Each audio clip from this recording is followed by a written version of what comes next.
प्यारे साथियों नमस्कार। कैसे हैं आप सभी? उम्मीद कर रहे हैं बहुत अच्छे होंगे। प्यारे साथियों, आज की क्लास आपके लिए काफ़ी ज़्यादा महत्वपूर्ण होने वाली है, क्योंकि आज हम लोग पढ़ने वाले हैं 2025 में एग्ज़ाम होने वाली है, उसके लिए बिहार बोर्ड की सबसे महत्वपूर्ण सब्जेक्टिव क्वेश्चन आप कहीं नहीं पढ़ाई कर रहे हो। और आपको पता होना चाहिए कि भाई साहब 50% सब्जेक्टिव का ही भूमिका है, और यदि स्टेट रैंक या डिस्ट्रिक्ट रैंक या बढ़िया रिजल्ट आप लाना चाहते हैं तो सब्जेक्टिव क्वेश्चन बहुत ही शानदार तरीके से पढ़ने होंगे। यदि सब्जेक्टिव क्वेश्चन पे आपकी फोकस नहीं है, सब कुछ किया कराया बेकार हो जाएगा। तो परेशान मत होइए, क्योंकि हमारी ये पहल है कि आपको मैंने बताई है कि भाई साहब मैं सुबह आऊँगा, 25 क्वेश्चन आपको बताऊंगा, जिसमें 5-5 करके सभी सब्जेक्ट के क्वेश्चन होंगे। यानी कि मैथ के भी क्वेश्चन, साइंस के भी क्वेश्चन, हिंदी के क्वेश्चन, संस्कृत के भी क्वेश्चन, साइंस के भी क्वेश्चन, सोशल साइंस के सबके क्वेश्चन यहाँ पे आपको देखने वाले हैं। तो स्टार्ट कर दे, एक बार थम्स अप कर दो फटाफट से, और मुझे बता दो कि हाँ सर हम लोग डेली आएंगे और आप पढ़ाइए, क्योंकि आपकी उपस्थिति हमें चाहिए। यदि आप उपस्थित हो गए तो हम कहीं नहीं जाने वाले हैं, अपने बच्चों के साथ रहने वाले हैं। सही है मेरे दोस्त? चल आइए, तो ये एक बार गेस करके बताओ कि सर हम लोग क्या पढ़ने वाले हैं। सबसे पहला क्वेश्चन किस सब्जेक्ट का होगा? एक बार प्यारे बच्चों देखो, लाइक किया करो और कमेंट किया करो कि हम आपकी क्लास कैसी लगती है, क्योंकि जब आप बताओगे मुझे तभी तो पता चलेगा ना, फिर मैं और भी अच्छा कर पाऊंगा, मैं मोटिवेट हो पाऊंगा। ठीक है मेरे दोस्त? तो एक बार शेयर करना। और देखो सबसे खूबसूरत सा सबसे पहला क्वेश्चन किसका आ गया? भाई मेरे साइंस का। ठीक है, तो एक बार लाइक करना मेरे दोस्त, लाइक करना, लाइक करके शेयर करना। आप लोग अपना अपना अटेंडेंस लगा दो कि हाँ गुरुजी हम लोग आ चुके हैं। आप तो स्टार्ट करिए ना। चलो तो स्टार्ट करते हैं मेरे भाई। सबसे पहला क्वेश्चन बहुत इंपॉर्टेंट है, आप भी जानते हो। इसमें हम वही क्वेश्चन पढ़ेंगे जो कि टॉप मोस्ट इंपॉर्टेंट क्वेश्चन होगा मेरे भाई। सबसे पहला क्वेश्चन है कि प्रकाश का परिवर्तन किसे कहते हैं, इसके कितने नियम होते हैं? देखो मेरे भाई, प्रकाश का परिवर्तन क्या है इसके बारे में समझते हैं। देखो, प्रकाश का परिवर्तन कहने का मतलब क्या कि जब भी प्रकाश की किरण या कोई भी प्रकाश जब किसी चिकनी सतह पे या फिर पॉलिश की हुई सतह पे जब पड़ती है और परिवर्तन होने के बाद वो क्या हो जाती है? लौटती है। लौटनी घटना को प्रकाश का परिवर्तन कहते हैं। जैसे मान लो कि ये आपका चिकनी सतह है। आपको पता ना, बचपन में आप खेले हो, क्या खेले हो मेरे भाई, याद है? वो शीशा वाला किसी के चेहरे पे चमकाते थे, है ना, बड़ा मजा आता था। वही चीज है यहाँ पे पढ़नी है। देखो ये चिकनी सतह हो गया, मान लो ये दर्पण है, इस पे क्या है ना, प्रकाश पड़ रही है। पढ़ने वाली को हम लोग कहते हैं आपतित किरण। ध्यान से देना, ये यहाँ पे पड़ी और पढ़ने के बाद से ये टकरा करके वापस हो जाती है। वापस होने की घटना को प्रकाश का परिवर्तन कहते हैं। जैसे देखो, जब प्रकाश किसी पॉलिश की हुई या चमकदार सतह पर पड़ता है तो वह एक सुनिश्चित दिशा में विस्तारित हो जाता है। ये क्या करता है? जैसे पड़ता है वैसे टकरा करके सुनिश्चित दिशा में विस्तारित होता है। किसी पॉलिश की हुई सतह से प्रकाश का एक सुनिश्चित दिशा में बदलने की परिघटना को ही प्रकाश का परिवर्तन कहते हैं। यानी कि जब प्रकाश किसी चिकनी सतह पे पड़ती है, पड़ने के बाद वो टकरा करके वापस आती, वापस होने की घटना को ही मेरे दोस्त क्या कहते हैं? प्रकाश का परिवर्तन कहते हैं। अब देखो, पूछा जाता है एग्जाम में सबसे ज्यादा ऑब्जेक्टिव में भी कि प्रकाश के परिवर्तन के कितने नियम होते हैं। नीचे कमेंट में क्या करोगे मेरे भाई? कहोगे सर 2 नियम होते हैं। कमेंट जरूर करना, नोट इसे जरूर करना ना, इसका PDF में दे दूंगा मेरे भाई। और आज शाम 7 बजे, याद हो, शाम 7 बजे सर तहलका मचेगी। एक बार फिर से मेरे भाई आज तहलका मचेगी। तो आज शाम 7 बजे जरूर जुड़ना। कौन कौन जुड़ रहा है एक बार मुझे बताना। शाम 7 बजे हम आ रहे हैं खूबसूरत तरीके से। आपकी PDF नहीं मिली थी, आप परेशान हैं, अभी भी नहीं मिली, आप परेशान हैं, नहीं मिली है ना, मिल जाएगी मेरे दोस्त। सारी प्लानिंग कर ली है, आप एक क्लिक दबाओगे आपकी PDF मिल जाएगी। ठीक है, यानी कि ये क्लास देख रहा हो, इसके देखने के बाद से हर एक वीडियो के नीचे आपको लिंक दे दिया जाएगा मेरे दोस्त। यदि कुछ घंटे लग सकते हैं भले ही आपको देने में, क्योंकि उसको थोड़ा सा हम चाहते हैं अपलोड कर दे ताकि आप डाउनलोड कर लो। ठीक है, और डाउनलोड करके फ़ोन में रख लो, ऐसा ना हो कि डिलीट हो जाए। तो वो हम सोच रहे हैं, इसलिए थोड़ा मुझे समय लगा फर्स्ट क्लास में। तो फर्स्ट क्लास का भी मिल जाएगा, सेकेंड क्लास का जो भी क्लास चलेगा सबका मिल जाएगा मेरे दोस्त, आप परेशान मत होना। अब देखो, प्रकाश के परिवर्तन के 2 नियम होते हैं। पहला नियम कहता है कि आपतित किरण, परावर्तित किरण। आपतन बिंदु पर डाला गया लंब जो होता है वो तीनों एक ही तल में होता है। मान लो यहाँ पे मैं एक लंब डाल रहा हूँ और ये आपतन बिंदु है। अब देखो यहाँ ध्यान से समझना, ये क्या चीज है। देखो, ये आपका दर्पण हो गया, ये आपका आने वाली किरण हो गया आपका आपतित किरण। क्या होती है मतलब? आपतित किरण कहोगे। ठीक है, जो जाती है उसे परावर्तित किरण कहते हैं, परावर्तित किरण कहते हैं। ठीक है मेरे दोस्त, ये बात आप ध्यान करके रखना। ये जो होती है मेरे दोस्त वो आपका दर्पण मान लो। ठीक है, आपका ये दर्पण हो जाएगी। ठीक है, चलो उसके बाद से ये जो होता है ये अभिलंब होती है। ठीक है, अभिलंब होती है। इस बात को याद करना, जब भी बनाना तो इस चित्र को जरूर बनाना। मैं इसलिए इस चित्र को बना रहा हूँ और समझा रहा हूँ, और ये जो होता है ना बिंदु, ये आपतन बिंदु होता है। क्या होता है? आपतन। मेरे बच्चे तो आप लोग जानते होंगे ये आपतन बिंदु होंगे, ये याद करना। मनीष सर आपको बताएंगे सारी चीजें, ठीक है। मैं तो आपको सिर्फ लेके आ रहा हूँ कि हाँ क्या क्या चीजें होती है, कौन कौन सा इंपॉर्टेंट है, इसे देख लो, आपके एग्जाम में पूछा जाएगा, हर हाल में पूछा जाएगा मेरे दोस्त, ये याद रखा।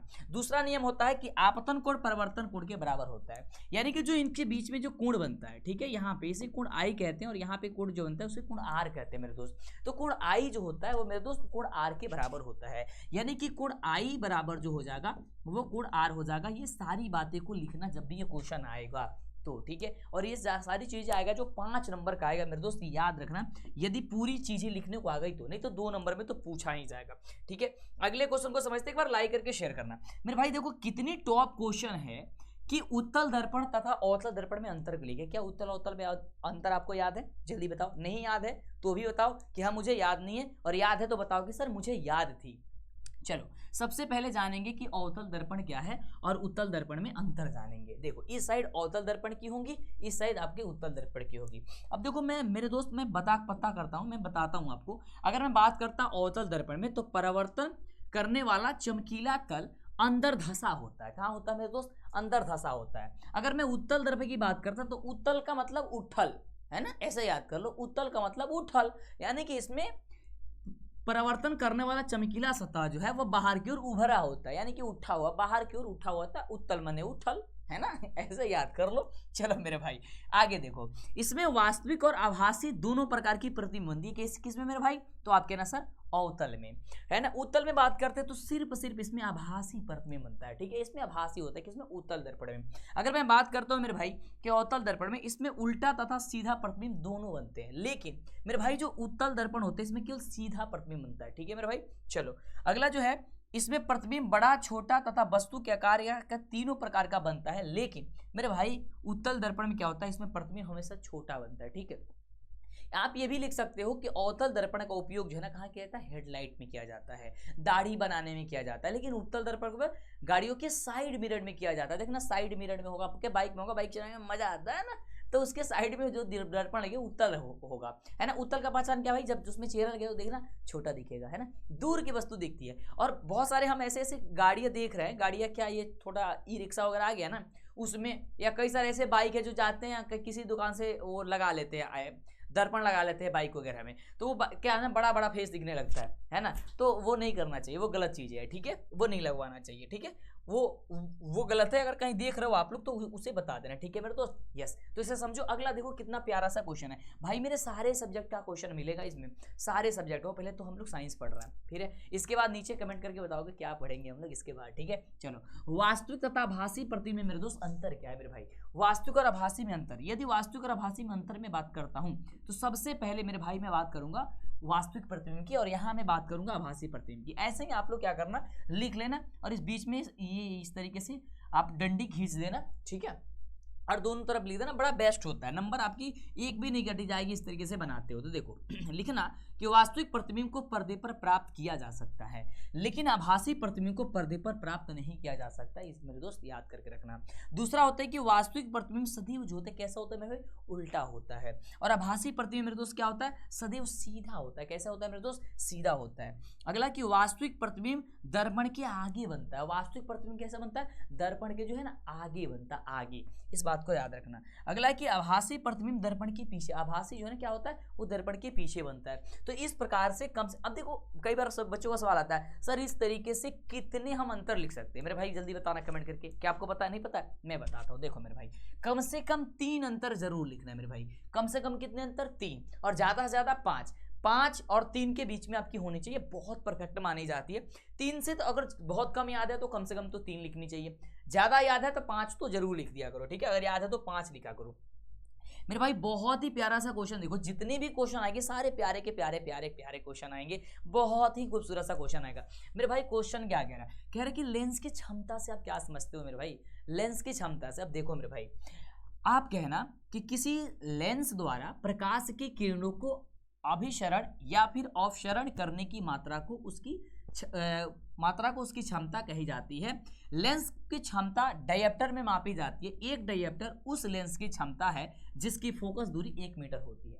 आप चाहे तो इतना भी आंसर लिख सकते हो कि एक डायप्टर उस लेंसर की क्षमता। अब देखो, अब कई बार होता है भाई सब डायप्टर पूछता है कि डायप्टर क्या है, तो आप लिख सकते हो एक डायप्टर उस लेंस की क्षमता होती है जिसकी फोकस दूरी 1 मीटर होती है। तो लेंस की क्षमता का मात्रा क्या होता है भाई मेरे, डायप्टर होता है। बहुत ही सुंदर सा मेरे दोस्त ये आपका क्वेश्चन है और इसको हर हाल में याद करके रखना है मेरे भाई। इस सब्जेक्ट की 5वां क्वेश्चन कह रहा है कि हम वाहनों में उत्तल दर्पण को पश्च दृश्य में, देखो पश्च दृश्य का मतलब क्या होता है, वही साइड मिरर वाली बातें है ना, के रूप में वरीयता क्यों देती है। वरीयता का मतलब मेरे दोस्त क्या होता है, यानी कि उसमें उपयोग क्यों किया जाता है, ये दोस्त बताना है। तो देखो ध्यान देना ना, उत्तल दर्पण को पश्च दृश्य के रूप में यानी कि साइड मिरर के रूप में इसलिए वरीयता दिया जाता है, यानी कि इसलिए उपयोग किया जाता है क्योंकि वे सदैव सीधा प्रतिबिंब बनाते हैं। इसका दृष्टि क्षेत्र भी बहुत अधिक होता है क्योंकि ये बाहर की ओर बकरित होते हैं। ये बाहर की ओर मेरे दोस्त जब बकरित होते हैं तो इसका दृष्टि विस्तार जो बहुत अच्छा होता है, बहुत अधिक होता है, जिसमें कि दूर की वस्तु भी हमें अच्छे से दिखाई देती है, समझ में आती है, ठीक है, इसलिए इसका उपयोग होता है। तो मेरे भाई साइंस का क्वेश्चन कैसे लगा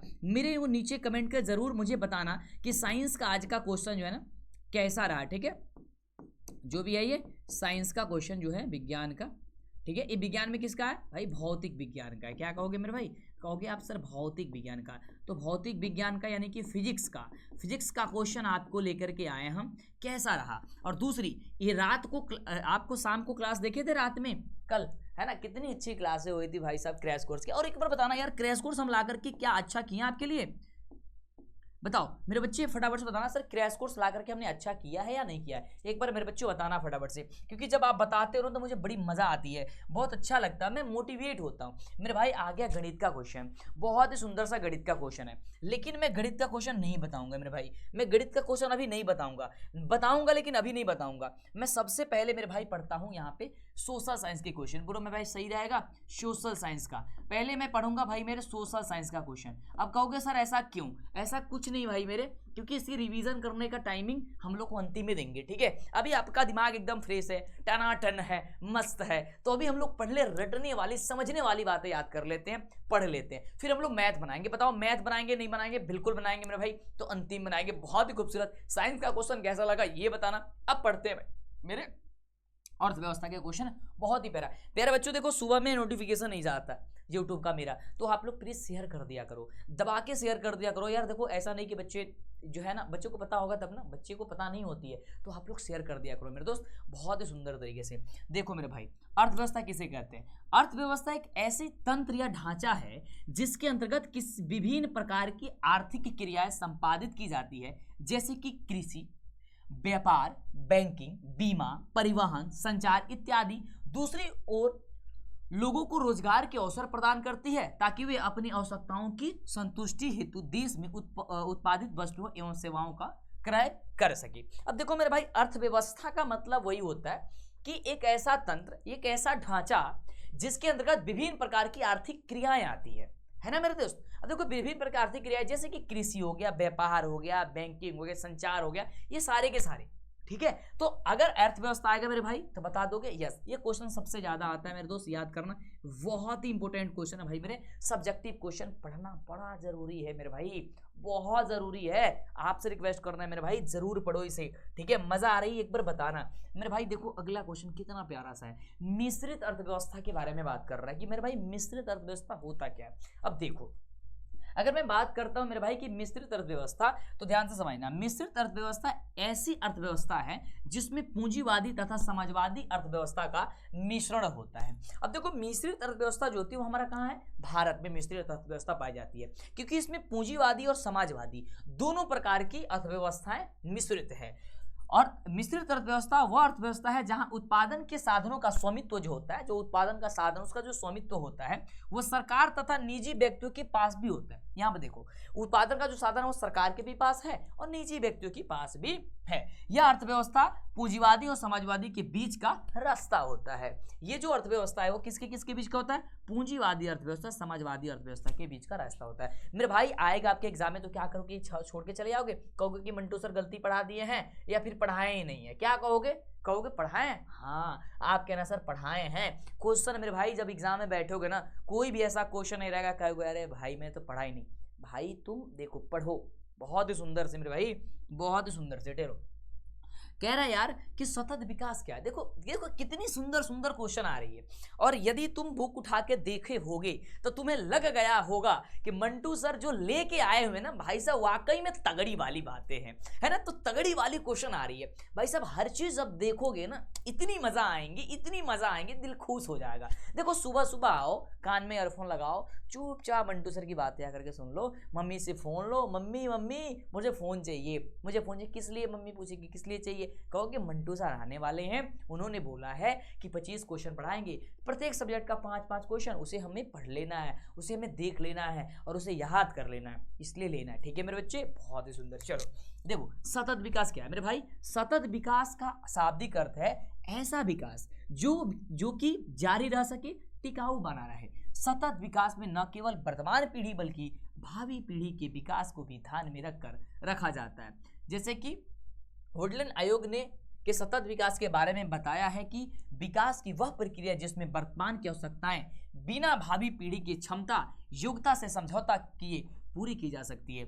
अब देखो मेरे भाई, अगर मैं बात करता हूँ सतत विकास की, तो सतत विकास जो होता है वह इस समय जो हम लोग को कर रहा है उसके साथ साथ ये ऐसी चीज़ें के निर्माण करने की कोशिश किया जाता है, इसमें टिकाऊ होती है जिससे भावी आने वाली पीढ़ी के लिए भी इससे फायदा हो सके। ये हमारा सतत विकास के अंतर्गत आती है। यदि सतत विकास में आएगा तो आप जरूर लिखना, बहुत ही प्यारा सा क्वेश्चन है मेरे भाई, बहुत ही प्यारा सा क्वेश्चन है। ठीक है, चलो अगला क्वेश्चन कह रहा है कि आर्थिक नियोजन क्या है मेरे भाई, आर्थिक नियोजन क्या है।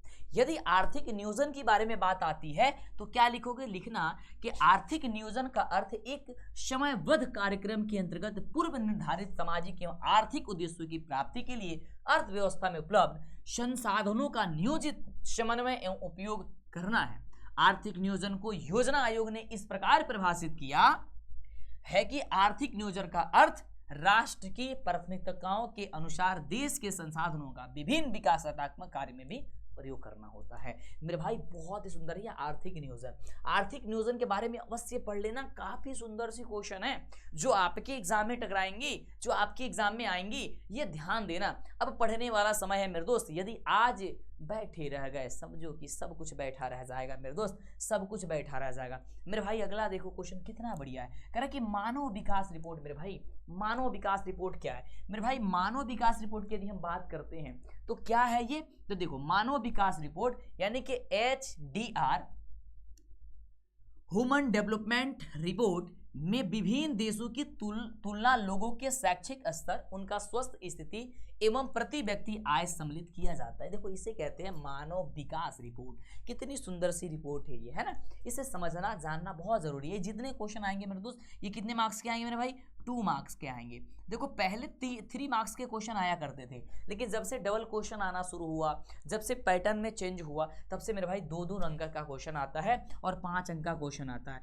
सोशल साइंस में मेरे भाई 4-4 अंक का भी क्वेश्चन आता है। मैंने एक वीडियो बनाई है, उस वीडियो को जरूर देखना मेरे भाई, ठीक है। चलो अगला देखो, अगला बात करेंगे किसकी, हिंदी की। हिंदी के क्वेश्चन बड़ा प्यारा सा क्वेश्चन है मेरे भाई। अब तक मैथ्स पढ़ेंगे भाई, मेरे मैथ्स पढ़ेंगे, परेशान मत हो कि Mantu sir math math math. Mantu sir math लेके आएंगे, लेकिन कब आएंगे, पहले इन चीज़ों को पढ़ना जरूरी है ना। वो तो लिखने वाली अभी तो सुबह सुबह उठे हो तुम लोग, क्यों लिखवाएं अभी हम, है ना। चलो पहले समझ लेते हैं, ठीक है मेरे भाई, ध्यान दो। देखो रंगपा कौन था, मंगमा से क्या चाहता था भाई। देखो रंगपा बड़ा, क्या बात है भाई, खुश मिजाज व्यक्ति था, है ना। देखो रंगपा गांव के लंपट और जुआड़ी था।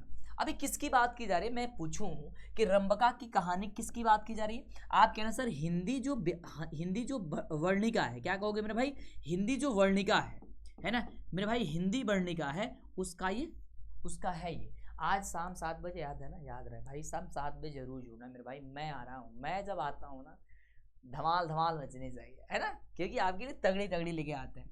इसके ये पहले चैप्टर कौन है, मंगमा। मंगमा जो है ना, मंगमा चैप्टर उसका है, मंगमा चैप्टर का ये है। अब मंगमा चैप्टर जो है ना उसको जरूर पढ़ना, बड़ा मजा आएगा, है ना। मंगमा के मैं पूछूं कि बहू का क्या नाम था, बहू, इसकी बहू कौन थी, तो क्या नाम, नंजमा नाम थी, ठीक है, नंजमा नाम थी मेरे दोस्त, क्या नाम था, नंजमा। यदि मैं बात करूं इसके पति कितने, पति पति जो है वो किसके साथ रहा करते थे?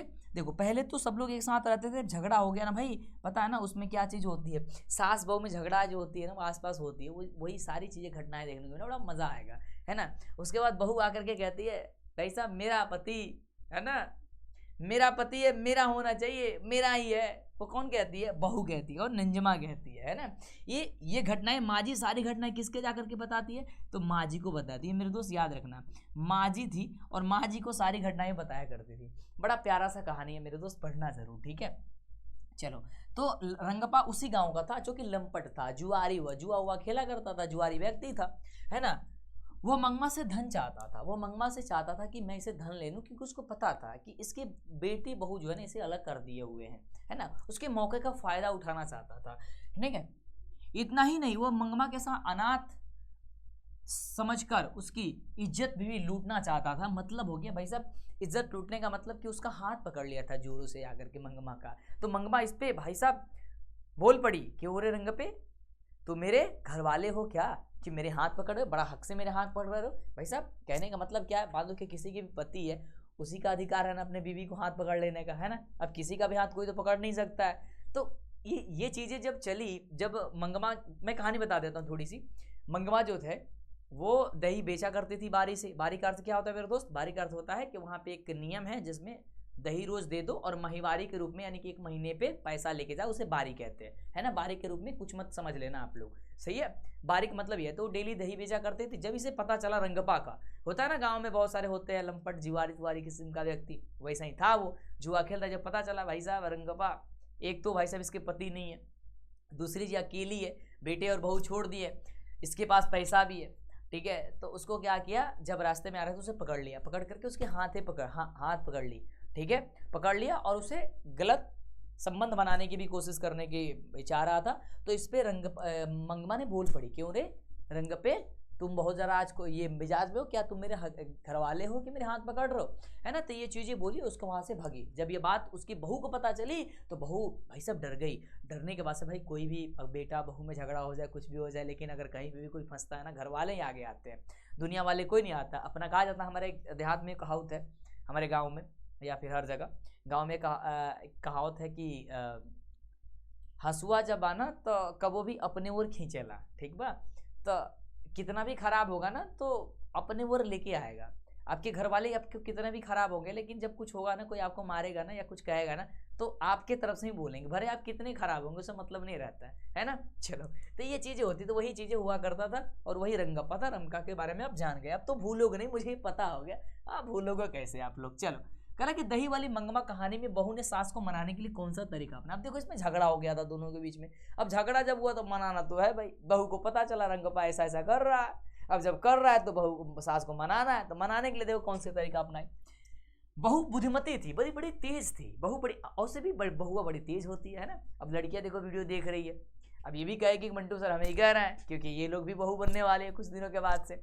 भाई साहब देख लो, तुम लोग अच्छे से पढ़ाई वढ़ाई करो बढ़िया से, ठीक है, क्योंकि तुम्हारे मम्मी के लिए बहू आने वाली है, तो अच्छे से पढ़ाई कर लो। बहू बड़ी तेज होती है आजकल, तो देख भाई पढ़ ले बढ़िया से, अच्छे से पढ़ाई कर लो, ठीक है। तो इसी तरीके से उसकी बहू जो थी ना, वो बहुत ही बुद्धिमती थी, बड़ी तेज थी। उसने सोच समझ करके बच्चे को दादी के पास भेज दिया, है ना। बच्चा जब दादी के पास साथ बाजार जाने को मचल रहा था, तो बेटा बहू ने उसे समझाया, अपनी गलती भी उन्होंने स्वीकार की, पोता भी समझौता का जरिया बन गया। तो बहू की यही योजना थी। कहने का मतलब यह है, ये देखो बहू बड़ी तेज थी और बहू ने कही कि तुम ऐसा करो बाबू अपने बेटे को कि तुम दादी के पास चले जाओ, दादी तुम्हें मिठाई देगी। अब ये सुन करके भाई, बच्चा तो है भाई मिठाई के लिए है ही, और उसको पता था कि पोते के, भाई देखो कोई भी दादी अपने पोते के लिए बड़ा मानती है, तो उसे भगाएगी नहीं, तो चली गई। फिर जिद करने लगा, बच्चा गया मांगने लगा, फिर उसे बोले कि तुम जाओ। उसने ये बोल दी थी कि तुम वो बोलेंगी जाओ अपने मम्मी के पास मत आना, क्योंकि बोलना कि नहीं मैं यहीं रहूँगा, ठीक है, नहीं तो मैं आ जाओगे मेरे पास तो बहुत मार मारूंगी, ऐसा बोलकर भेज दी। अब जब वो भगाने मंगमा कर रही थी कि चले जाओ मम्मी के पास, वो आ नहीं रहा था, क्योंकि पता था मम्मी जाएंगे तो मम्मी पीटेगी। अब जिद करने लगा भाई रहने के लिए, कहीं जाने के लिए भी, हर चीज़। तो फिर आकर के बोले देखो सब कुछ सपना ही है, पोता भी है, सबको ये छोड़ो, जाने दो, हम लोग में गलती थी, क्या थी, छोड़ो, और आज से मैं दही बेचने का काम कर लेती हूँ और आप आराम करिए, एकदम बढ़िया से खाना वाना खाइए, क्योंकि पता चल गया बहू का पैसा वैसा है अब इसके पास, है ना, मंगमा के पास पैसा वैसा है ना। पैसा पे तो सारे लोग मोह जाते हैं भाई, है ना, हर चीज़ हो जाता है ना। तो ये सारी चीज़ें हो रही थी, ठीक है। बड़ा इंटरेस्टिंग है, बड़ा मज़ा आएगा जब आप पढ़ोगे, तो कहोगे तो मैं पढ़ा दूंगा, एक बार कमेंट करोगे तो मैं पढ़ा दूंगा, बड़ा मज़ा आएगा, ठीक है मेरे दोस्त। चलो तो आगे बढ़ते हैं, सही बात है। तो कह रहे हैं मंगमा का अपनी बहू के साथ किस बात को लेकर भी आता है। देखिए उसी चैप्टर से इसलिए क्वेश्चन आ रहा है क्योंकि इस चैप्टर से ये सारे के सारे क्वेश्चन इंपॉर्टेंट है और इस बार आने की संभावना है, इसमें से कोई ना कोई एक आ जाएगा, मैं गारंटी देता हूँ इस बात की। और तुम्हें पता है हिंदी का इस वर्ष में पढ़ाया था ना, तो भाई मेरे कुछ बच्चे कुछ लोग जो थे वो मेरे पे वीडियो ही बना दिए थे कि मंटू सर क्वेश्चन है वायरल कर देते। भाई मेरे क्वेश्चन में वायरल नहीं किया था, अब मेरी मेहनत कहो या मेरी किस्मत कहो या मेरी क्या कहो, पिछले साल जो एग्ज़ाम हुआ था मेरे भाई, तो मैं पढ़ा रहा था ऐसे ही शाम के समय में, और मैं पढ़ाया और उसमें क्या हुआ कि कल एग्ज़ाम था, आज मैं पढ़ा रहा था, तो हिंदी पढ़ा रहा था, तो मैंने क्या किया ना कि जितने क्वेश्चन को मैंने बोल दिया कि देखो मेरे भाई मैं इसे क्वेश्चन को आउट कर रहा हूँ, ये क्वेश्चन तुम्हारे एग्जाम में कल छप जाएगा। जितने क्वेश्चन पे मैंने ये वर्ड बोला, पढ़ा तो रहे हैं लेकिन जितने जितने क्वेश्चन मैंने जो क्वेश्चन में मैंने ये भाषा बोल दिया ना कि लो बेटा मैं वायरल कर रहा हूँ, लो बाबू कल वायरल क्वेश्चन कर रहा हूँ, आपके एग्जाम में आएगा, ऐसे ही बोला हूँ, एक शॉर्ट वीडियो होगा देख लेना तुम, ये क्वेश्चन मैं वायरल कर रहा हूँ, कल के एग्जाम में आएगा। भाई साहब सारे के सारे क्वेश्चन आ गए। मैंने क्वेश्चन में तो इतना तक कह दिया कि लो ये क्वेश्चन आपके प्रथम पाली में भी आएगा, द्वितीय पाली में भी आएगा। भाई मेरे ये भी बात सही हो गई। अब कोई लोगों ने मेरे को वीडियो बना दिया कि मंटू सर पहले क्वेश्चन वायरल कर देते। भाई मैं क्वेश्चन वायरल नहीं करता हूँ, मैं तुम एक दिन दिखाई था तुम लोग के पास मेरी कितनी किताबें, भाई मैं बैठता हूँ, पढ़ता हूँ, समझता हूँ, है ना, देखता हूँ, निकालता हूँ, निचोड़ करता हूँ, फिर बताता हूँ कि मेरे बच्चों को क्या चाहिए। लेकिन उस चीज़ को अगर एक्सेप्ट करोगे तब तो, है ना। देखो सही चीज़ों की परख बड़ी लेट से होती है, बड़ी देर से होती है, सही है मेरे दोस्त। तो सही चीज़ की परख करो, देखो सारी चीज़ें कंप्लीट होती चली जाएगी, दिक्कत परेशानी नहीं होगी, ठीक है। मेरे साथ रहो, डेली शाम 7 बजे आओ, सुबह क्लास कर लो, अच्छी बात हो जाएगी, सारी चीज़ें निकल जाएंगी। देखो अगला कह रहा है कि मंगमा का अपनी बहू के साथ अधिकार को लेकर के विवाद था। मंगवा अपने बेटे और पोते और बहू पर भी अपना हक अधिकार बनाए रखना चाहती थी, जिसमें बहू मानने को तैयार नहीं थी, और वह यही विवाद का कारण था। अब देखो विवाद क्या था, विवाद का मतलब उन सब के बीच में झगड़ा का कारण क्या, झगड़ा का रीजन क्या था। अब देखो झगड़ा का रीजन मेरे दोस्त था ये कि जो बहू है और जो सास है, अब देखो बहू सास में अक्सर झगड़ा होता किस लिए है। देखो मेरे भाई होता क्या है, बहू और सास में झगड़ा होने का कारण ये होता है कि बहू चाहती है कि मेरा पति है, मेरा होना चाहिए, माँ कहती है कि मेरा बेटा है, मेरा होना चाहिए। दोनों का बात सही है भाई मेरे, इसमें किसी का बात गलत नहीं है। ये भी बात सही है कि बहू जो है ना किसी के भरोसे आई है, जैसे सुन लो बाबू तुम लोग, तुम्हारे भरोसे भी कोई आने वाली है, लेकिन पढ़ाई कर लेगा तब आएगी, है ना, नहीं आएगी तो समझ जाओ तुमको। भाई एक बात कहें मैं जा रहता हूँ वहाँ, क्या है कि कहना तो नहीं चाहिए लेकिन मुझे आज याद आ गया इस बात को सुन करके, और तुम लोग पढ़ लो भाई। हुआ क्या ना कि छोड़ो नहीं कहूँगा मैं, चलो कह दूँ, सुन लो। हुआ क्या ना भाई कि मेरे जहाँ रहता हूँ उसमें वहाँ पे एक जो है ना, एक हस्बैंड वाइफ रहते हैं, तो वाइफ की तो जॉब है और हस्बैंड की जॉब है ही नहीं, और तो वो क्या करते हैं भाई, बीवी जो है ना वो ड्यूटी जाती है और पति साहब घर पे रहते हैं, बच्चे का हर चीज़ करते हैं, जो भी होता है ना, समझ रहे हो आप, खाना भी बनाते हैं, हर चीज़ करते। एक दिन मैं देख रहा हूँ भाई सामने, क्या ही कहूँ, मतलब वो कर रहे हैं, ठीक है, सब्जी वगैरह कुछ धो रहे थे, शाम का समय था, मैं मार्केट से आ रहा था जस्ट, तो शाम का समय था, मैंने देखा, अब मुझे बड़ी हंसी आई उस समय कि देखो भाई अगर हस्बैंड सक्सेस ना हो और बीवी सक्सेस मिल जाए तब तो हो गई काम आपकी, है ना। तो देखो यार तुम लोग सक्सेस बनने की कोशिश करो, सक्सेस बन जाओ, और लड़कियों की मैं कह रहा हूँ कि भाई तुम लोग ऐसे सक्सेस बनो ना कि पीछे करने की हरकत को, देखो लड़का और लड़की में दोनों में कंपटीशन होना चाहिए और हमेशा लड़की आगे होनी चाहिए, लड़कों को हटा दो, ठीक है, भले मैं लड़का हूँ, उससे कोई नहीं, लेकिन भाई मेरे कंपटीशन होना चाहिए एकदम तगड़ी वाली। देखो कंपटीशन होता है तो बड़ी अच्छी चीज़ है, बहुत अच्छा चीज़ है, निखर के आता है ना, बहुत अच्छी चीजें निकल के आती है। इसमें दोनों लोग जोर शोर करेंगे। पता है तुम्हें, मैं जब पढ़ाई करता था ना, तो मैं कंपटीशन जब भी क्या करता था, मैं जब भी जिस भी स्कूल और क्लास में गया ना, तो मेरे साथ मेरी लक की बात कहो या मेरी अच्छी बातें कहो, मेरी कंपटीशन किसी लड़की से हो जाया करती थी। क्योंकि उस क्लास में लड़की तेज थी, मैं चला गया। भाई साहब, मैं क्यों कहूँ कि कोई लड़की मेरे से आगे जाए, लड़की कहे कि मेरे से लड़का कोई आगे जाए, ऐसे हुआ करता था। फिर हम लोग जो है ना बहुत अच्छे से तैयारी कर लेते थे। ठीक है, अब इसका मतलब है झगड़ा और लड़का लड़की नीच ऊंच नहीं, ऐसा नहीं कि लड़की को नीच समझते हैं लड़का को ऊंच समझते हैं, ऐसा नहीं। मैं तो अभी कहा भाई, दोनों में कंपटीशन बस होनी चाहिए पढ़ाई को लेकर के, ताकि वो आगे हो सके। या फिर दो लड़कियां हैं उसमें भी कंपटीशन हो कि वो लड़की क्यों आगे जाएगी, मैं ही जाऊंगी। लड़का में होना चाहिए ये लड़का क्यों जा रहा है तो मैं ही जाऊं, ऐसा कंपटीशन होना चाहिए। देखो मैं बिहार बोर्ड में कह रहा हूं कि भाई मेरे आपके एग्जाम है, तो ऐसा सोचो कि दूसरा क्यों टॉपर बनेगा, मैं टॉपर बनूंगा यार। मेरे में क्या कमी, मेरे भी हाथ पैर है सब कुछ, मुझे मंटू सर ही पढ़ा रहा है, मंटू सर के बच्चे टॉपर बन जाएंगे, तो मैं क्यों पीछे हटूंगा। सारी चीज़ें, किताब भी, हर चीज़ है, समय भी उतने ही है, समय भी ऐसा नहीं कि मेरे पास कम है, तो क्यों, ऐसी चीज़ें होनी चाहिए। सही बात है कि नहीं बात है ना। फिलहाल की बकवास बहुत ज़्यादा हो गई है ना। चलो, तो ये बहू और सास, बहू कहती है भाई मेरे कि मेरा पति है, मेरा हक होना चाहिए। सही बात है कि भाई उसकी पति है, क्योंकि वो उसी के भरोसे आई हुई है, तो हक तो होना चाहिए। बात राइट है भाई, लड़कियों की बात सही होती है कि हाँ पति है उसका, तो बात सही है। बहू है, सॉरी सास है, तो सास के भी हक होना चाहिए। भाई मेरा बेटा है, मैंने इसे जन्म दिया है, मैंने अपने गोदों में रखा है, 9 महीने पेट में रखा है, तो भाई साहब इसका हक, इस पे मेरा हक होना चाहिए।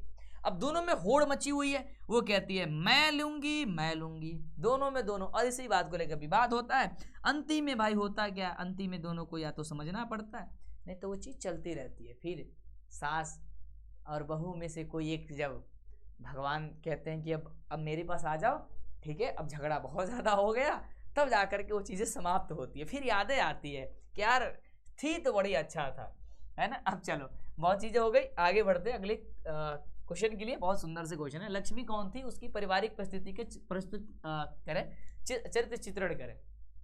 देखो मेरे भाई, लक्ष्मी के बारे में यदि हम बात करते हैं, लक्ष्मी तो ढाते विश्वास कहानी की कहानी है। ठीक है, तो लक्ष्मी जो है क्या है, वो ध्यान से सुनो। लक्ष्मी जो है ना बहुत दिनहीन महिला है ना, एक दिनहीन महिला है, जिसके पति कलकत्ता में रहकर नौकरी क्या करते हैं। अब दिनहीन का मतलब क्या, कैसे समझ सकते हो। वैसे दिनहीन के मतलब है कि कुछ लोग ऐसा नहीं होते यार कि जहाँ जाओ जहाँ उनके साथ समस्याएं होती है, वैसे थी हमारी लक्ष्मी। हमारी लक्ष्मी नहीं, मतलब लक्ष्मी, अब लक्ष्मी विष्णु भगवान की नहीं, लक्ष्मी लक्ष्मण की। अब एक बार ऐसे ही बात है यार, मैं पढ़ा रहा था, क्वेश्चन आया कि निम्नलिखित में ये लक्ष्मी के पति का क्या नाम है, तो मैंने कह दिया लक्ष्मी के पति का नाम लक्ष्मण है। बच्चा कह रहा भाई सब गलती पढ़ा रहा है। मैंने कहा हाँ कैसे गलती पढ़ा दिया। उसने कहा मैं क्या सही आंसर बता दो। उसने कहा कि सर विष्णु जी होगा। हमने कहा हो भाई साहब, इतने तेज तो मैं समझा नहीं था कि आप लोग हैं, है ना। मैंने कहा भाई प्रभु यहाँ पे भगवान की बातें नहीं हो रही, भगवान तो भगवान ही है, और उस लक्ष्मी की बात नहीं हो रही है जो हम सब किसी को चाहिए, है ना। वो लक्ष्मी तो आनी चाहिए, उनको तो बुलाना चाहते हैं हम कि आ जाओ जल्दी से आ जाओ, है ना। चलो आप लोग भी पढ़ाई कर रहे हो कि लक्ष्मी आनी चाहिए, है ना। चलो, तो ये कहानी की बात है कि लक्ष्मी जो है एक दिनहीन महिला थी, ठीक है, जिसके पति जो है कलकत्ता में रहा करते थे। क्वेश्चन आता है, ठीक है मेरे भाई, कलकत्ता में रह करके क्या करते थे, नौकरी क्या करते थे। लेकिन जब वो पैसा भेजते थे उससे उसका भरण पोषण नहीं होता था, ठीक है। तो उससे बच्चा के साथ लक्ष्मी का भरण पोषण नहीं संभव था। उसके पास मात्र 1 बीघा भूखंड था, यानी कि जमीन था। अब देखो लक्ष्मी के पास जमीन था 1 बीघा, पति जो भेजते उससे भरण पोषण नहीं होता था, तो उनके ही गांव के तहसीलदार साहब थे, उनके यहाँ लक्ष्मी जो है नौकरी किया करती थी। प्रकृति के प्रकोप के कारण उसमें हल चलवाने से पैसा बेकार हो जाते थे। जब भी उसमें वो कुछ लगाना चाहती थी 1 बीघे खेती में, प्रकृति कैसी है, बाढ़ वगैरह आ जाती थी, जैसे आ रहा है वैसे खत्म हो जावा करता था, ठीक है मेरे भाई। उसमें हल चलाने को बेकार होते थे। और साथ तहसीलदार साहब के यहाँ था, वो कामकाज करके अपना जीविका चलाती थी। उसका बड़ा बच्चा अच्युत था, उसके बड़े बेटा का नाम क्या था, अच्युत था। यह क्वेश्चन आएगा।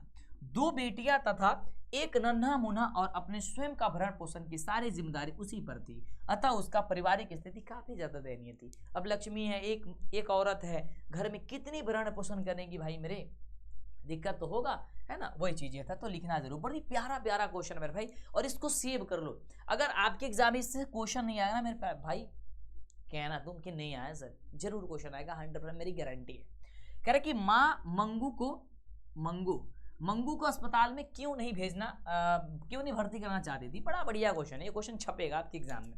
देखो मेरे भाई, माँ समझती थी कि मैं माँ होकर के यदि सेवा नहीं कर सकती थी तो अस्पताल वालों को क्या पड़ी है। देखो किसी की भी माँ माँ होती है, और माँ क्यों जब ये कहा जाता था कि मंगू जो, तो देखो मंगू किस लिए नहीं करती, क्योंकि मंगू पागल थी जन्म से। उसको कहाँ पेशाब करना है, कहाँ खाना खाना है, कहाँ सोना है, पेशाब करके उसी पे सो जाती थी, है ना। देखते हो पागल जो हो जाते हैं या होते हैं तो उनकी कोई मानसिक स्थिति सही नहीं रहती है, तो भाई साहब कुछ भी हो सकता है। तो ऐसी चीज़ें थी, तो जब ऐसे चीज़ें थी तो भाई साहब माँ डरा जाती थी, यार मैं माँ हूँ, यदि मैं इसकी सेवा नहीं कर सकती हूँ तो कैसे सब लोग कह देते हो कि इसे अस्पताल में भर्ती कर दो, छोड़ दो वहीं पे, तुम निश्चिंत रहोगे। नहीं, ऐसा मैं नहीं कर सकती हूँ। भाई मेरी बेटी है, मैं इसे प्यार करूँगी, मैं इसे रखूँगी, मैं इसे खाना खिलाऊंगी, सब चीज़ करूँगी। ऐसा क्या करती थी वो, हमेशा कहती थी कि अपंग जानवरों की गौशाला में भर्ती कर अपने जैसा ही यह कहा जाएगा कि भाई साहब अपंग जानवर जो है ना उसे गौशाला में भर्ती कर दो, जैसे है तैसे है वैसे ही छोड़ दो, इस तरीके को कहा जाएगा। ये एग्जाम्पल दिया करते थे। उसे कौन खिलाएगा, ये बात क्या करती थी। कौन टट्टी पेशाब कराएगा, उसे गीला बिछाना कर देने पर बदलेगा कौन उसके साथ सुलाएगा। इस बात को सोचती हुई वो अपने शरीर से उत्पन्न पुत्री को अस्पताल में भर्ती करना नहीं चाहती थी। वो चाहती थी कि मेरी बेटी है, ये नहीं जाएगी, बड़ी दिक्कत होगी, बड़ी परेशानी होगी। तो मेरे दोस्त, ये हिंदी की भी क्वेश्चन कैसा लगा आप सभी को? मज़ा आ रहा है? एक बार मुझे बताओ मेरे वो दोस्त, मज़ा आ रहा है? यदि मज़ा आ रहा है तो एक बार लाइक और शेयर होना चाहिए। सुबह 6 बजे की क्लास के लिए बता दो कि सर सुबह 6 बजे हल्का मचा दीजिए एकदम। सुबह शाम 7 बजे भाई मेरे, शाम 7 बजे तो एकदम ऑलरेडी तैयार रहो। शाम 7 बजे मेरे भाई जी जान लगा दो। शाम 7 बजे की जो क्लास है ना, मैथ्स तगड़ी क्लास है भाई, जरूर आओ, मज़ा आएगा एकदम सुंदर सा, खूबसूरत सा, प्यारा सा, लॉलीपॉप तरीके से। ठीक है मेरे दोस्त? यस गुरुदेव। चलो अब बारी है मेरे दोस्त किसकी? अब बारी है किसकी? भाई साहब हम लोगों ने 20 क्वेश्चन पढ़ लिया, अब बारी है किसकी मेरे भाई? अब बारी है हम लोग को गणित की। साथियों अब हम लोग मैथ्स पढ़ेंगे बहुत प्यार से, ठीक है? चलो अब स्टार्ट करते हैं। तो पेन पेपर ले लो, एक बार शेयर भी कर दो, दबा दो, शेयर पे दबा दो। शाम 7 बजे सारे बच्चे जुड़ना। चलो कह रहा कि अभाज्य गुणखंड 24 और 36 का मसा तथा लसा ज्ञात करें अभाज्य गुणखंड विधि द्वारा। अब देखो अभाज्य गुणखंड विधि द्वारा कैसे ज्ञात करोगे मेरे भाई? देखो सबसे पहले तो आप लोग ब्लैक पेन लेना और यहाँ पे एक छोटा सा प्यारा सा वर्ड लिख देना। क्या लिखोगे मेरे भाई? हल लिखोगे, ठीक है? हल लिखने के बाद से जो चीज़ दिया गया उसे लिखना। इसे लिखना ब्लू पेन से, भले मैं लिख रहा हूँ ऐसे, दिया है कि, देखो इसको लिखने का सिस्टमैटिक तरीका होता है, ठीक है? दिया है कि 24 और 36 और 36, ठीक है? 24 और 36 दो अंक दिया। सबसे पहले गुणखंड विधि द्वारा, तो सबसे पहले 24 यहाँ लिखो, ठीक है? और यहाँ लिख दो 36, ठीक है? चलो अब इसके गुणनखंड कर लो मेरे दोस्त। तो क्या करोगे? सबसे पहले अगर नहीं पता है तो आप 24 लिख लेना साइड में, रफ कार्य में। रफ कार्य कहाँ किया जाता है? पेज के सबसे लास्ट में करना, एग्जाम हॉल में, मैं बता रहा हूँ, ठीक है? याद करना, उसे कार्ड जरूर देना अंतिम में। मैं बताऊंगा भाई कॉपी कैसे लिखनी है, क्या करनी है, कब क्या किया जाता है, सारी चीज़ें बताएंगे मेरे भाई, आप परेशान मत होना। यानी कि आप क्या कर सकते हो, 24 को लिख सकते हो 2 × 2 × 2 × 3, या फिर आप कर सकते हो उसका 2 का घात 3 × 3, ठीक है? इसी ऐसे ही ज़रूर लिखना। उसके बाद 36 है। अब 36 को मेरे भाई ज़रूर करना है ऐसे। 36 को करोगे, 2 से करोगे 18 दूनी 36, 2 से करोगे 9 दूनी 18, 3 से करोगे 3 3 का 9, फिर 3 से करोगे 3 एकम 3। सही बात है। चलो मेरे भाई अब क्या करोगे, यहाँ पे लिखोगे 2 गुने, यहाँ पे करोगे मेरे भाई 3, ठीक है? फिर करोगे यहाँ पे 3, या फिर आप इसे लिख सकते हो 2 का घात 2 गुने 3 के घात 3, 2 कर सकते हो। सही बात है, इतना में कोई समस्या नहीं है भाई। मेरे एक्सरसाइज के जो चैप्टर्स बाकी है वो चीज़ें मैं समाप्त करने वाला हूँ, आप लोग कमर कस लो सुबह 6 बजे की। सही बात है भाई। अब कह रहा है किसका? मौसा और लसा। अब देखो मौसा और लसा कौन होता है, एक बार मेरे बताओ। सबसे पहले मैं यदि बात करूँ कि एलसीएम क्या होती है, ठीक है? ठीक है, सबसे पहले एचसीएफ ज्ञात करते हैं मेरे भाई। एचसीएफ क्या होता है? देखो एचसीएफ वो होता है सबसे न्यूनतम घात हो, सबसे कम वाला पावर कौन सी है। तो इसमें आप देखोगे दोनों में क्या है, इसमें 2, तो 2 का घात 2, ठीक है, इंटू 3 का न्यूनतम घात क्या है? तो ओनली 3 है, ये हो जाएगा 3। तो इसको करो गुणा फटाफट से, 2 दूनी 4, 4 3 12, यानी कि इसका आंसर जो है ना मेरे भाई वो 12 आ जाएगा आपका एचसीएफ, ठीक है? अब उसके बाद से मैं ज्ञात करता हूँ एलसीएम, और एलसीएम क्या होता है, सबसे अधिकतम घात। देखो सबसे अधिकतम घात क्या है, इसमें 2 का घात 3 है तो 3 लिख लो।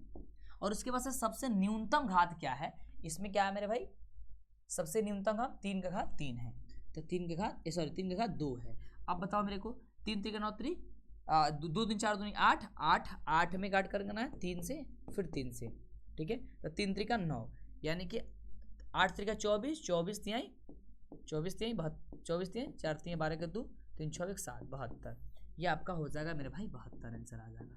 अब मेरे को बताओ किसका किसका जो है ना इसका इतना आंसर आया है, तो जाकर के इस तरीके से बनाओगे मेरे भाई तो आपका 2 नंबर आ जाएगा। लेकिन अंत में ज़रूर लिखना अतः 24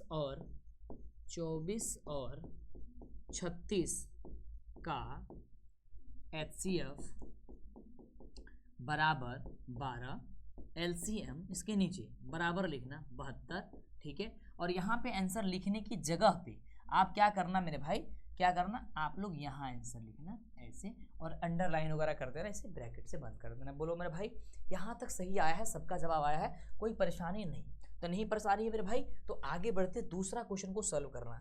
बहुत ही प्यारा सा क्वेश्चन है यार, बहुत ही प्यारा सा सुंदर सा क्वेश्चन है। सुंदर सा क्वेश्चन क्या कह रहा है, समीकरण 2x² - 3x - 5 की मूल ज्ञात करिए।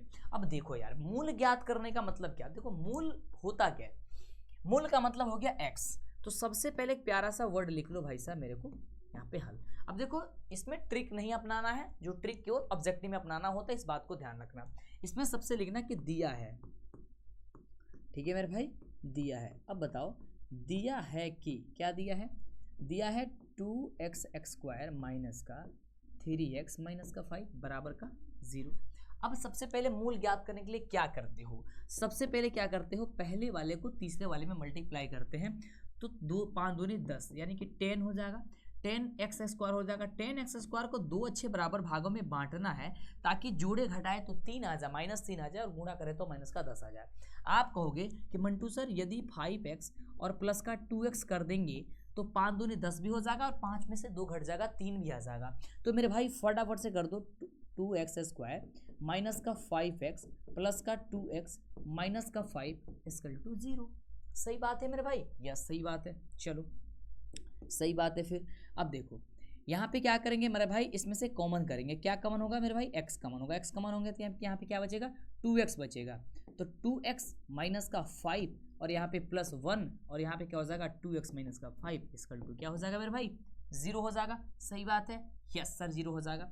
अब देखो जब x + 1 लेंगे पहला, और दूसरा लेंगे 2x माइनस का 5 बराबर का 0, जब मेरे दोस्त x + 1 बराबर का 0 होगा तो x बराबर माइनस का 1 होगा, यह आपका हो जाएगा आंसर, ठीक है। एक शून्य किए, जब मेरे दोस्त क्या होगा 2x माइनस का 5 बराबर का 0 होगा तो 2x बराबर का 5 हो जाएगा, और x बराबर हो जाएगा 5/2।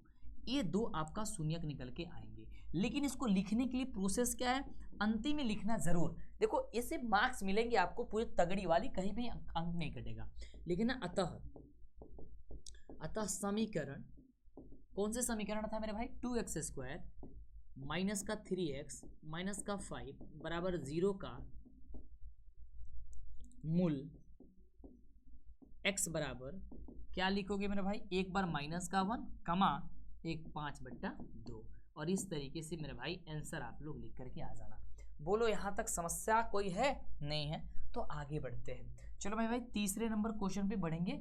भाई मेरे बने रहोगे तो बड़ी मजा आएगी मेरे को, ठीक है। चलो अगला कह रहा है कि द्विघात बहुपद ज्ञात कर दिए जिसके शून्यकों का योग तथा गुणनफल दिया गया है। यानी कि यदि अल्फा प्लस बीटा और अल्फा इंटू बीटा दिया गया हो तो कैसे ज्ञात करते हैं, आइए सीखते हैं। नहीं पता है मेरे दोस्त तो मैं बताता हूँ बहुत ही अच्छे तरीके से। सबसे पहले यहाँ पे लिखना मेरे भाई हल लिखने के बाद से क्या लिखोगे मेरे भाई, सबसे पहले दिया है कि, ये जरूर लिखना ताकि आपको सिस्टमैटिक तरीके से दिखे। दिया है कि शून्यकों का योगफल, शून्यकों का योगफल। देखो पेपर में आपको जो है ना बहुत ही सुंदर से सजाना होगा। शून्यकों का योगफल का मतलब होता है अल्फा प्लस बीटा बराबर दे दिया है 0 तथा शून्यकों का गुणनफल, शून्यकों का गुणनफल। मेरे भाई शून्यकों का जो गुणनफल है वो क्या होता है, अल्फा इंटू बीटा होता है। और अल्फा इंटू बीटा बराबर क्या है, अल्फा इंटू बीटा बराबर क्या है, -4 है। इसको लिख लेंगे। चूंकि पूछा क्या है प्रश्न से कह रहा है कि द्विघात जो है ना, प्रश्न से द्विघात बहुपद।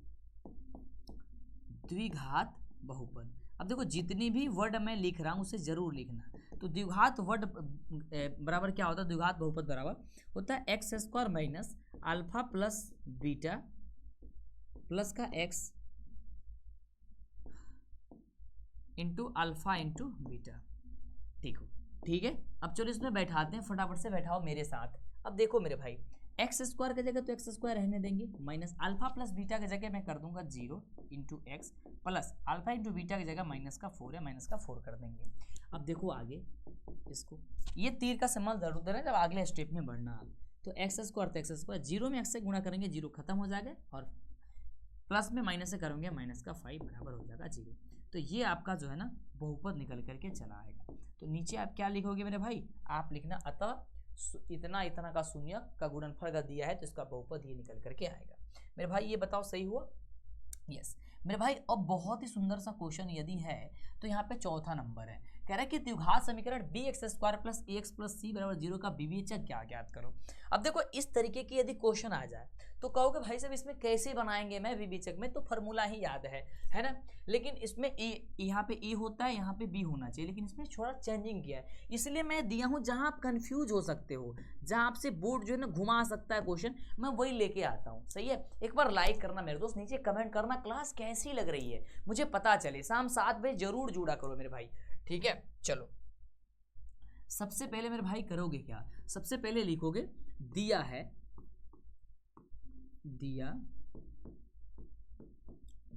है कि समीकरण bx² प्लस ax प्लस का c = 0। अब देखो सबसे पहले क्या करो, इसमें मानो a और b का निकालो। a बराबर क्या हो जाएगा इसमें b, a के स्थान पे a बराबर b के बराबर क्या हो जाएगा यहाँ पे a, और c बराबर यहाँ पे c दिया गया, इस तरीके से हो जाएगा। अब लिखना चूंकि हम जानते हैं, क्या लिखोगे, चूंकि हम जानते हैं कि मेरे भाई हम क्या जानते हैं, हम तो यही जानते हैं ना कि b² माइनस का 4ac होता है। हम जानते हैं कि d बराबर जो होता है b² माइनस का 4ac होता है मेरे भाई b²। तो b के जगह यदि आप देखोगे तो a है, यानी हो जाएगा a², यानी कि d बराबर हो जाएगा, इसलिए d बराबर a² माइनस का 4 गुणे a का स्थान पे क्या है b इंटू c के स्थान पे c। तो d बराबर जो हो जाएगा वो a² माइनस का 4bc हो जाएगा। इतना बताओ मेरे दोस्त किसका आया है मेरे दोस्त, एक बार हाथ खड़ा करो मेरे दोस्त। लास्ट क्वेश्चन आज का, बहुत ही सुंदर सा क्वेश्चन है। क्लास कैसा लगा एक बार बताना, शेयर भी करना। कह रहा है कि दिखा दीजिए, यानी कि सिद्ध कर दीजिए। कह रहा है कि यदि x बराबर -3 है तो इतना का हल क्या होगा, एक हल क्या होगा ये बता दूं।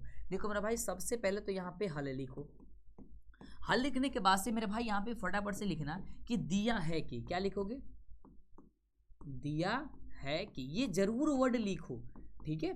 दिया है कि x बराबर -3, ठीक है, तथा समीकरण मेरे दोस्त, समीकरण क्या दिया है, समीकरण दिया है 2x² प्लस का 5x माइनस का 3 बराबर का 0। अब देखो मेरे भाई सबसे पहले यहाँ पे करना क्या, आपको क्या करना है मेरे भाई, सबसे पहले आपको क्या करना है, जो समीकरण दिया, क्या समीकरण है, 2x² प्लस का 5x माइनस का 3 = 0। तो यहाँ पे क्या करेंगे, x बराबर -3 रखने पर, ठीक है, रखने पर जब रखोगे मेरे भाई तो क्या होगा मुझे बताओ। कह रहा है कि 2x के जगह -3² प्लस का 5 इंटू एक्स के जगह -3 है -5 -3 बराबर मेरे भाई 0 हो गया, ये ठीक है। चलो यहाँ पे 2 to 2 और 3 का स्क्वायर 3 3 का 9, यानी कि 2 गुणे हो जाएगा यहाँ पे 9, 5 हो जाएगा इतना 15, और -3 है तो -3 रहने दो, सही है, बराबर का हो गया 0। अब देखो ये हो जाएगा 9 दूनी 18 -15 और -3 कितना हो जाएगा, -15 -3 15 कितना हो जाएगा 18 बराबर हो गया ये 0। अब बताओ तो ये कट के कितना आ गया, ये हो गया हम लोग का 0। और यही चीज़ें तो बता रहा था मेरे भाई। तो ये आपको इस तरीके से आपको क्या हो गया, प्रूव्ड हो गया। और यहाँ पे आंसर ना लिख करके साबित लिखना कि साबित हुआ यानी कि प्रूव्ड हुआ। अब मेरे बच्चों बताओ कितना अच्छा लगा आज की क्लास, मुझे बताओ कितना अच्छा लगा आज की क्लास। यदि अच्छा लगा है एक बार शेयर करना। इसकी भी पीडीएफ जो है मेरे दोस्त मेरे साथी आपको मिल जाएगा, आप परेशान मत होना, शेयर करना, डेली क्लास में जुड़ना। शाम को 6 बजे से क्लास आपकी क्रैश कोर्स का स्टार्ट हो जा रही है, अंतिम मौका आपको दिया जा रहा है मेरे भाई। तो आप लोग जरूर जुड़ा करो मेरे भाई, जरूर जुड़ा करो। शाम के 7 बजे तो हल्का मजा दो, ठीक है। तो मैं मिल रहा हूँ आपसे अगली वाली क्लास में शाम को, आप लोग जरूर जुड़ना। क्लास कैसा लगा नीचे कमेंट करिएगा, अपने दोस्तों साथियों में शेयर करिएगा। ओके साथियों, love you, take care, bye, thank you so much class देखने के लिए।